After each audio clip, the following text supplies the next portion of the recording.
नमस्कार दोस्तों, मैं अवधेश नारायणी फिर एक बार आप सभी का स्वागत करता हूं हमारे इस ऑनलाइन लेक्चर्स में, जिसमें हम water supply and sanitation engineering की स्टडी कर रहे हैं। वेस्ट वाटर ट्रीटमेंट में जिसमें हमने अब तक प्राइमरी, सेकेंडरी और टर्जरी ट्रीटमेंट की कुछ यूनिट्स देख ली थी, जिसमें सबसे पहले हमने देखा था स्क्रीनिंग के बाद में हमने ग्रिड चैम्बर की स्टडी कर ली थी और सेडिमेंटेशन टैंक्स देख लिया था।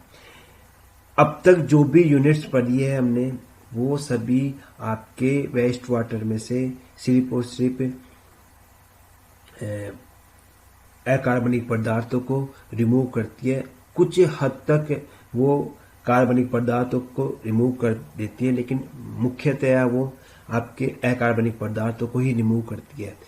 अब जो हम यूनिट पढ़ेंगे वो बहुत इंपॉर्टेंट है वेस्ट वाटर ट्रीटमेंट के लिए, जिसमें ट्रिकलिंग फिल्टर, आपका एक्टिवेटेड स्लज प्रोसेस, ये दोनों बहुत इंपॉर्टेंट पड़ती है। इसमें सबसे पहले हम देखें ट्रिकलिंग फिल्टर की बात करते हैं। तो ट्रिकलिंग फिल्टर आपकी सबसे मेनली तो ये आपके कार्बनिक पदार्थ मतलब कि ऑर्गेनिक मैटर्स को रिमूव करने के लिए यूज की जाती है। क्योंकि आप जानते हो, अगर वेस्ट वाटर है तो वेस्ट वाटर में मेनली आपका कार्बनिक पदार्थ ज़्यादा होते हैं, ठीक है। तो उनको रिमूव करने के लिए जो सबसे उपयोगी ट्रीटमेंट माना गया है, जो सबसे बेटर ट्रीटमेंट माना गया है, वो ट्रिकलिंग फिल्टर माना गया है। तो ट्रिकलिंग फिल्टर आपके एग्जाम पॉइंट ऑफ व्यू भी बहुत इंपॉर्टेंट है।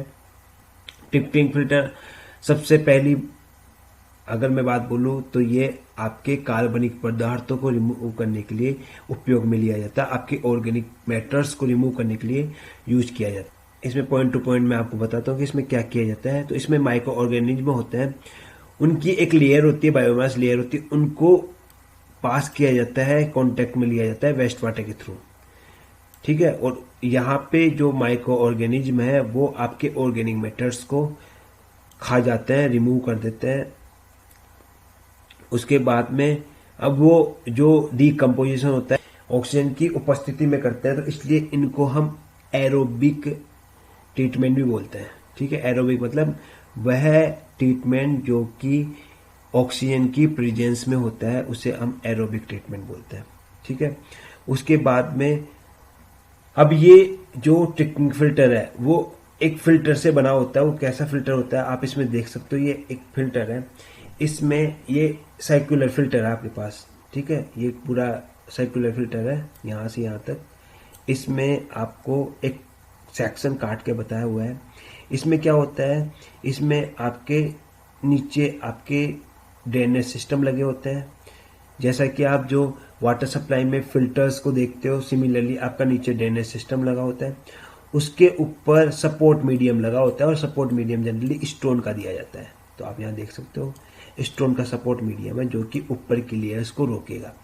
उसके बाद में सबसे टॉप लेयर होती है, वो आपके माइक्रो ऑर्गेनिज्म की होती है। यहाँ पे आपको माइक्रो जो बैक्टीरियाज हैं उनकी लेयर बिछा दी, और यहाँ से वाटर इनलेट होएगा, और यहाँ से वाटर इनलेट होके ये एक डिस्ट्रीब्यूशन सिस्टम है, यहाँ से डिस्ट्रीब्यूट करेगा वाटर। तो ये घूमता रहेगा और घूम घूम के पूरा वाटर यहाँ पे डिस्ट्रीब्यूट करता रहेगा। यहाँ से पानी निकलेगा और यहाँ पे डिस्ट्रीब्यूट करता रहेगा ये, ठीक है। तो इसको हम रोटेटरी डिस्ट्रीब्यूशन सिस्टम भी बोलते हैं। तो ये आपके यहाँ पे रोटेट होता रहेगा और वाटर को, जो वेस्ट वाटर है, उसको डिस्ट्रीब्यूट करता रहेगा। अब इसमें क्या होगा, यहाँ पे जो कि माइक्रो ऑर्गेनिज्म है, आपके सूक्ष्म जीवाणु है, वो क्या करेंगे, वो जो कि इनका खाना क्या है, इनका फूड क्या है, इनका फूड है ऑर्गेनिक मैटर, कार्बनिक पदार्थों को ही ये खाते हैं, ठीक है। आप सिंपली ऐसे समझ सकते हो। तो इनका फूड है ऑर्गेनिक मैटर, तो ये इनको धीरे धीरे समाप्त कर देंगे, और इसको बोलते हैं हम अपघटन होना, इसको बोलते हैं डीकम्पोजिशन या अपघटन होना। तो अपघटन होने लग जाएगा किसका, ऑर्गेनिक मैटर्स का। वो किसके प्रेजेंस में होएगा, वो आपके ऑक्सीजन के प्रेजेंस में होगा, इसलिए इसको बोलते हैं हम और एरोबिक ट्रीटमेंट, ठीक है।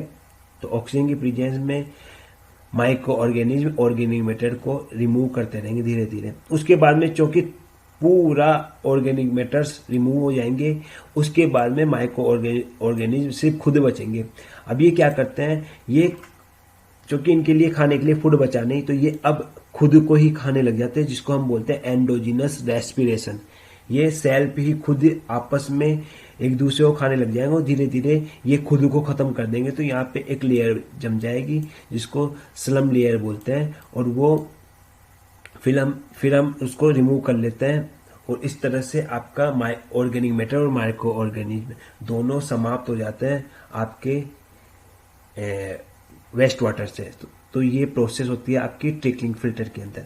तो ट्रिकलिंग फिल्टर में आप यहाँ देख सकते हो, ट्रिकलिंग फिल्टर में पत्थरों, रेत, पीवीसी आदि की सघन परत जमाई जाती है, जिस पर दूषित जल जो अपशिष्ट जल है वो ढाला जाता है।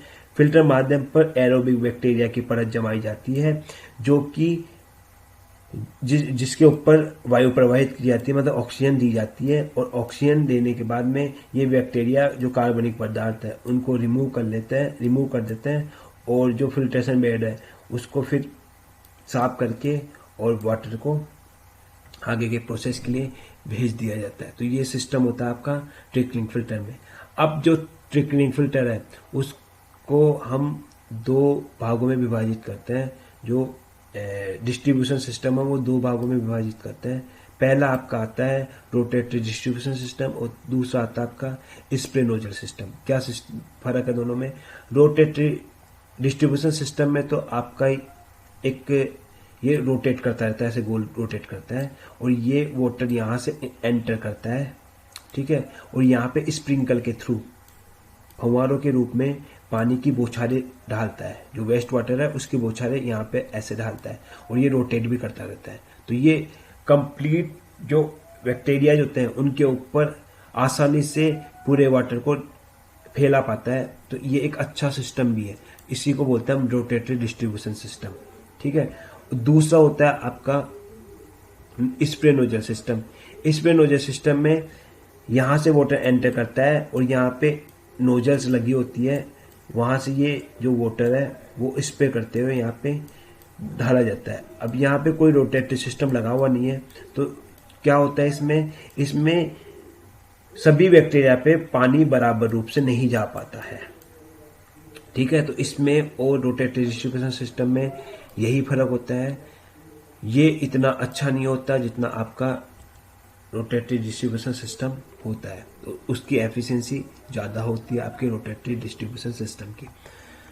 अब आप वर्गीकरण देख सकते हो, जो ट्रिकलिंग फिल्टर है उनको दो भागों में विभाजित किया है, एक स्टैंडर्ड रेट ट्रिकलिंग फिल्टर और एक हाई रेट ट्रिकलिंग फिल्टर। इन दोनों में क्या फ़र्क होता है? स्टैंडर्ड रेट ट्रिकलिंग फिल्टर की जो एफिशिएंसी होती है वो आपकी कम होती है एज कंपेयर टू आपकी हाई रेट ट्रिकलिंग फिल्टर की। तो पहली बात तो ये फर्क होता है इसमें। दूसरी, इसमें जो डिस्चार्ज कैपेसिटी होती है, जो पानी को साफ करने की कैपेसिटी होती है, वो कम होती है हाई रेट ट्रिकलिंग फिल्टर के कंपैरिजन में। तो इस तरह से दो तीन डिफरेंस होते हैं। एफिशिएंसी ज़्यादा होती है इसकी। सिस्टम क्या होता है, इसमें जो वाटर होता है उसको रिसर्कुलेट कर दिया जाता है हाई रेट ट्रिकलिंग फिल्टर में। कैसे?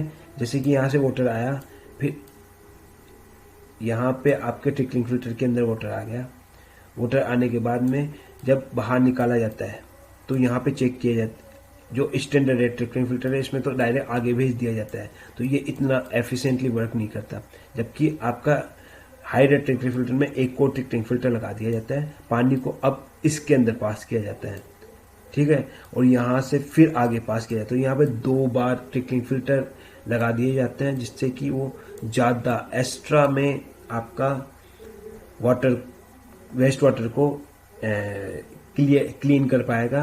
और चूँकि यहाँ पे एक बार यहाँ पे स्पीड भी ज़्यादा रखी जाती है वाटर की, इसलिए आपका ज़्यादा वाटर भी क्लीन कर पाता है आपका हाई रेट ट्रिकलिंग फिल्टर।